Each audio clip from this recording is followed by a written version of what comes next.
Hello, freak shows and fearmongers. My name is TB Skyn, and I don't usually do stuff like this in terms of like just a straight up reaction video to voice lines in the game, but I'm making an exception for the straw man here, because oh boy, there's some damn good voice acting in here, and just some very interesting little lines detailing the ways in which Fiddlesticks relates to the other champions in Runeterra, and just like the world sort of in general. Now, if you want a complete breakdown of all of the lore connections that exist in Fiddlesticks' special interactions and his voice lines, probably Nick Crit is going to do a better job at that than me, which is why I don't usually do these videos. But since people do keep asking, hey, could you also maybe do one too as well, then, you know, okay, sure, because boy howdy, Fiddlesticks is good. He has some lovely voice lines. The way this is going to work, we're going to play through the voice lines, and anytime I feel like, oh, hey, there's something I have to talk about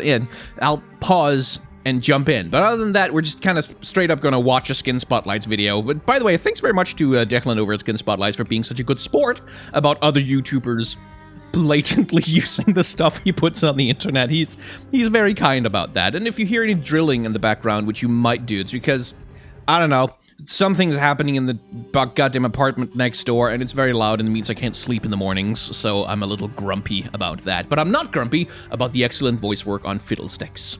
I'm always here, my little hero. So this is the base concept of how Fiddlesticks' voice works, is that he doesn't really have one. Like, he doesn't, as such, within the lore of the game, have a voice. Rather, he's a demonic entity that possesses this giant thing, this giant like ball of rags and metal. And you can kind of see with the eyes and with the goop that's kind of dripping down out of the metal cage in the center of his body, that is Fiddlesticks. The doll that he's piloting is really just like a puppet for him to, you know, move around and scare people with. So what he does is he hears what people say or what people scream. He hears their fears. Like somehow he has some kind of psychic demonic connection where he understands what a person is most afraid of, and then he starts to imitate whatever will make the person he's hunting most fearful of him. And in this case with Nunu, I'm always here, my little hero, sounds to me a lot like he's imitating Nunu's mother, which is distressingly dark, but he does seem to have a bit of a vendetta against children, because his very next voice line is... Annie, help me, Annie. Yeah, that's...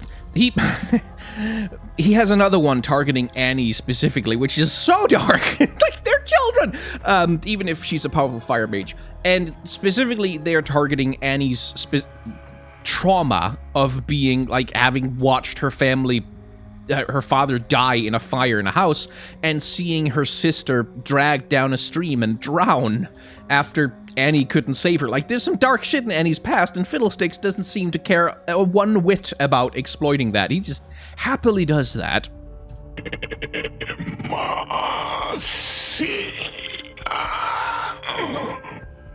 By the way, a little comment on the voice work here. Part of what makes Fiddlesticks' voice performance so good, at least as far as I can tell, is that the voice actor is very often speaking while inhaling and exhaling through using a very constrained throat and speaking while inhaling and exhaling, sort of almost randomly. And that's sort of what creates that terrifying breathiness, like that sense that this is not really a voice talking, but this is a demon just kind of forcing air out through some kind of repurposed trachea shape in whatever way will make a voice. Evelyn, Karen, brother, please don't hate me. Jinx, all your fault, all your fault. That one, I think, is a little bit of a teaser for Arcane, the animated series that they've got coming up that's going to tell us the backstory of Vi and Jinx and sort of a lot of the stuff that happened in Sonn and Piltover before the present day that led to Vi becoming the Enforcer and Jinx becoming crazy. And, oh boy, Jinx, all your fault indicates that maybe the thing that drives Jinx absolutely batshit bonkers insane crazy is some kind of horrifying trauma with which she cannot cope. So that should be absolutely delicious suffering to absorb when that series comes out. And the Garen line, by the way, again, Fiddlesticks is trying to say whatever terrifies his subject the most. And in this case, it's Garen, brother, please don't hate me. It's Garen fearing the day when he has to turn his sword on his own sister because she's a mage. Now, this one's interesting, because Kindred is not gray, and they are not a man. They are black and white, and they are two.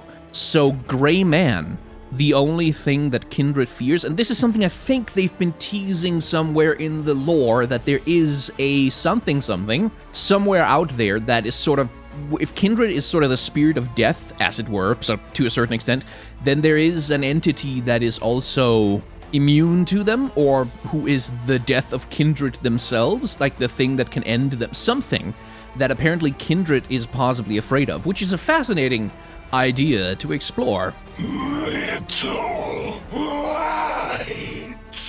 And again, Lux, she has a certain fear about that. And here he's imitating Misfortune's mother as she's being murdered by Gangplank. Nocturne. Guilty.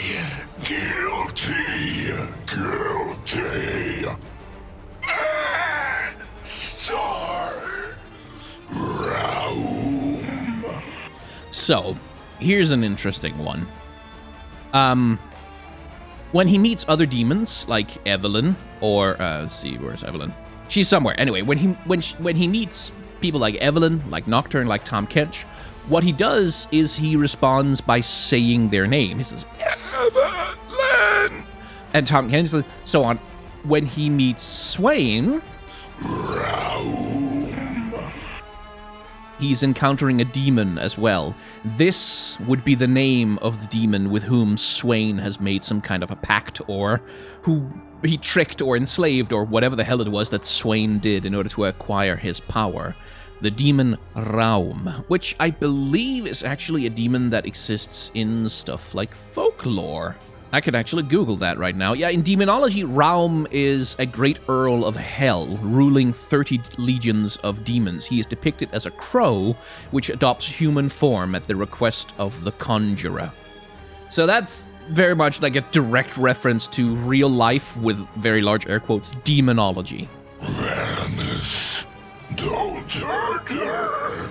The crit will know this one off the top of his head, I'm sure, but I think that's the mage woman or the mage girl that Silas failed to save when he was first, turned away from being part of the Mage Seekers. Tom Kench, Vane, give us a smile. Why so serious? Nikrit might know, I'm not sure what this refers to. I have to imagine it's some trauma in Vane's past, but as far as I remember, Vane's parents aren't dead anymore? Or are they still dead? And am I just misremembering? Hang on. I'm just gonna Google this on Universe, because I'm pretty sure in the new bio. Her parents were murdered right in front of us, in front of her. So that's not great. How could you betray us?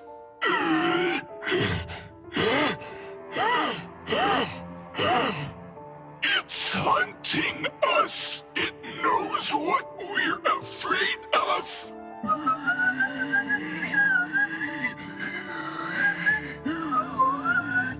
Annie, don't let go.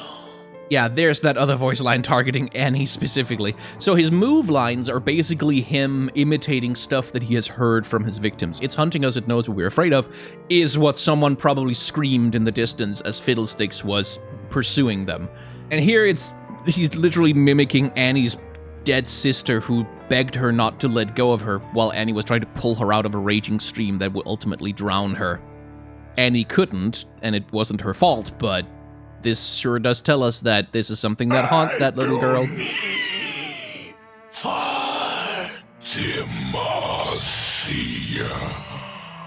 Everybody panic. That Jinx, I can't help but feel like this is going to be a reference to something in Arcane when that comes out. What's that something going to be? I don't know. Something. Panic. Tell me a story. So here's something interesting. Again, Fiddlesticks has a tendency to mimic whatever the subject fears most. Kindred fears wolf? Lamb fears wolf? Or wolf fears lamb? What's going on? Like, what's the dynamic that's being hinted at there? That's interesting to me. Or maybe it's the story that scares them. Who knows? Little light.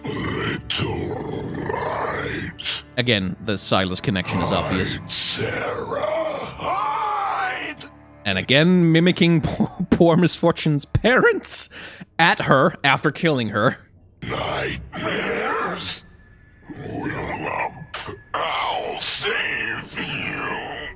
This one's just cruel, because I don't know if you've seen Nunu and Willump's death animation, but Willump dies, and Nunu is over his body like, Willump, wake up, and it's a fucking heartbreaking death animation. It says, this shit right here is just cruel, Jared.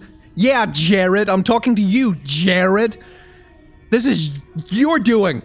God damn it, Jared. The Scarecrow took them all. Nobody left but me. What is broken can be reforged. Stars, hear me. Secrets, share and share alike. Addiction.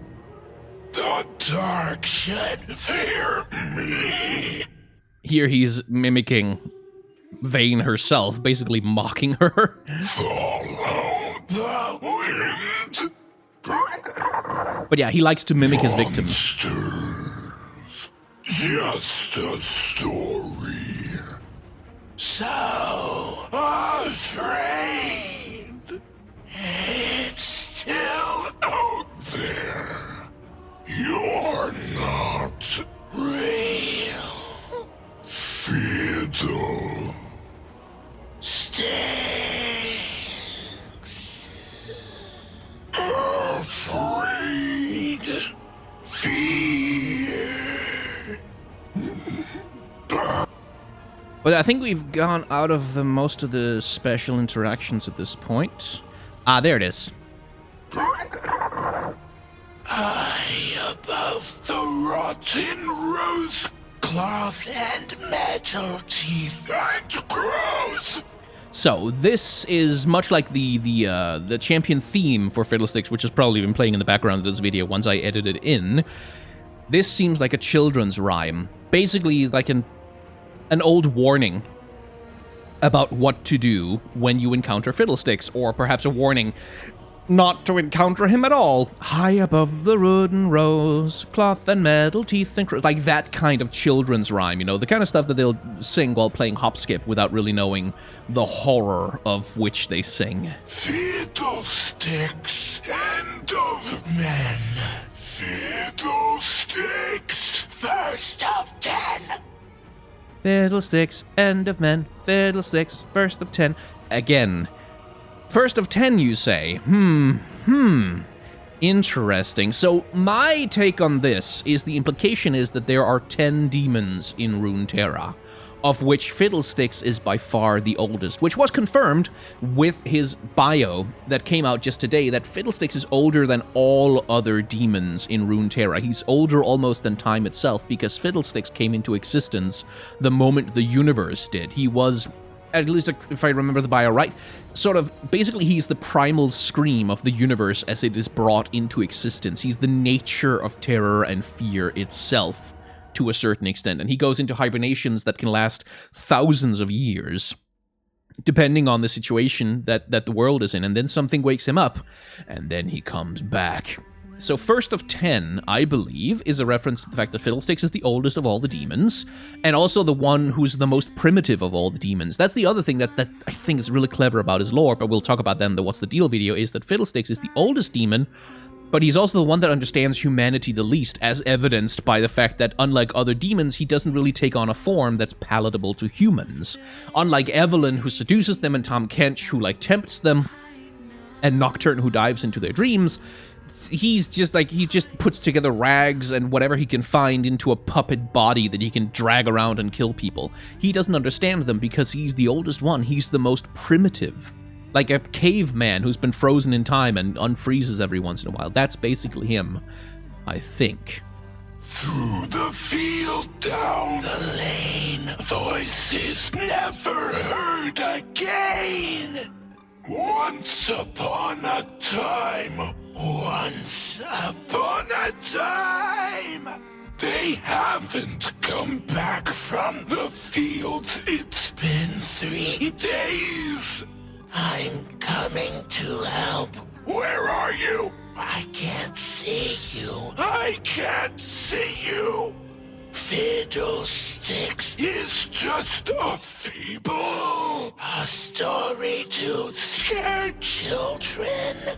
To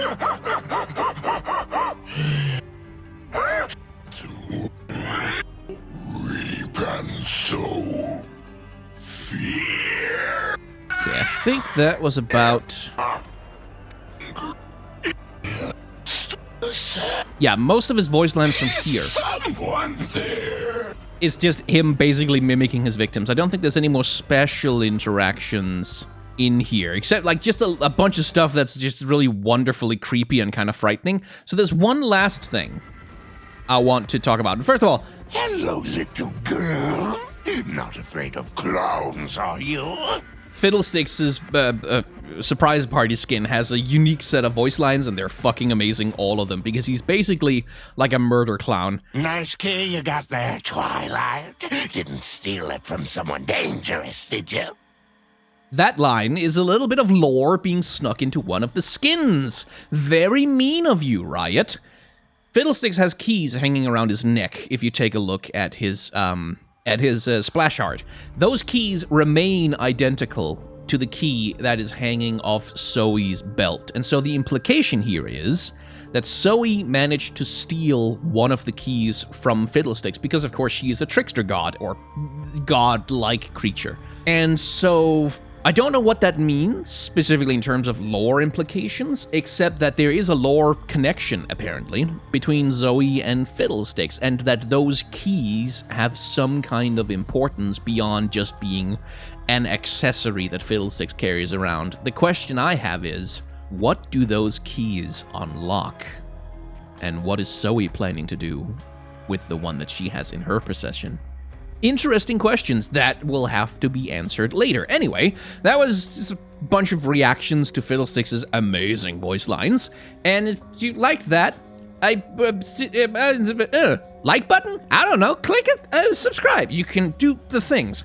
Because when you click the buttons that are next to YouTubers' videos, what you're telling the YouTube algorithm is that you engaged with this, air quotes, content.